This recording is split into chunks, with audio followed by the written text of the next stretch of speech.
जवानी तोर फूले फूले गाल है, कतका देखाबे टूरी दिखे तोर समान रे। अरे तोप न फल रे पहिने हवाई कपड़ा खाली है नाम के, कैसे के रखूं करे जाय अपन थाम के।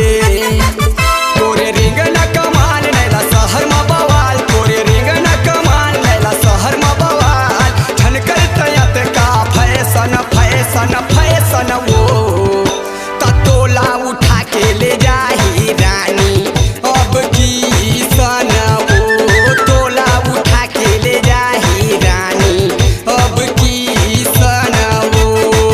नमकीन हमारी कमसीन हमारी, मैंने लौफर के हसीन हमारे। चला ना ऐसा गोरी चाल के जिया मोरा धक धक बोले, नैना में गिर गे गाछ के जिया मोरा धक धक बोले, धक धक धक धक धक धक बोले।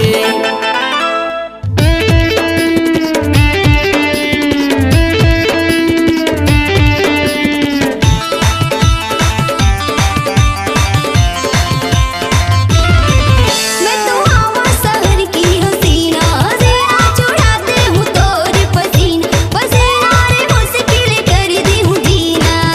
अरे सीना देखा के झनते अकड़ो, छू दी ही कोनो कमीना कमीना, टमड़ दी ही कोनो कमीना।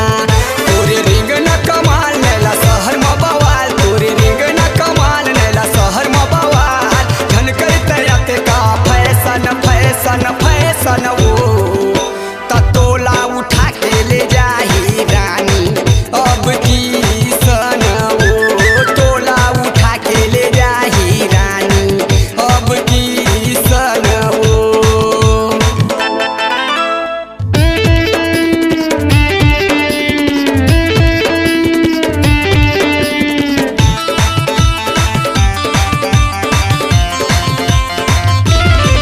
तोरा काबा हो बाती एलर्जी एलर्जी रे, हमर तो हावरी मर्जी रे मर्जी, मैं तो हूँ रानी मकर दी। अरे चेहरा हवे तोर सनान वो टूरी, देखा थे पूरा जमाना जमाना, झनते हाँ फुट फुटाना। तोरे रिंग ना जंजाल कतको हो गे रे कंगाल, तोरे रिंग ना जंजाल कतको हो गे रे कंगाल।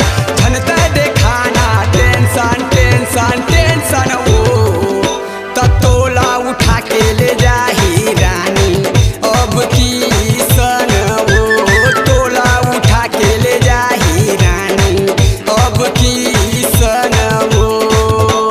गोल्डन जवानी तोर फूले फूले गाल है, कतका देखाबे टूरी दिखे तोर समान रे।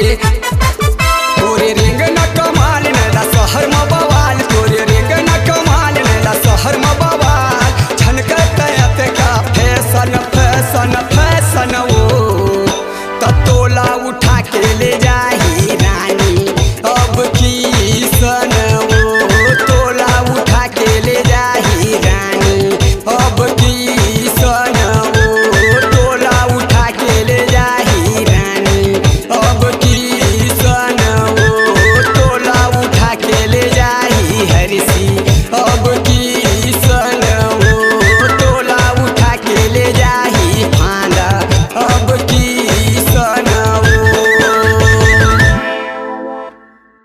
आपकी आवाज ही आपकी पहचान है। यदि आप अपनी आवाज को एक नया आयाम देना चाहते हैं तो चले आइए मल्टी ट्रैक डिजिटल रिकॉर्डिंग के लिए AVM audio video studio Khamtarai Raipur. Mobile number 9301523929 और 7869646201।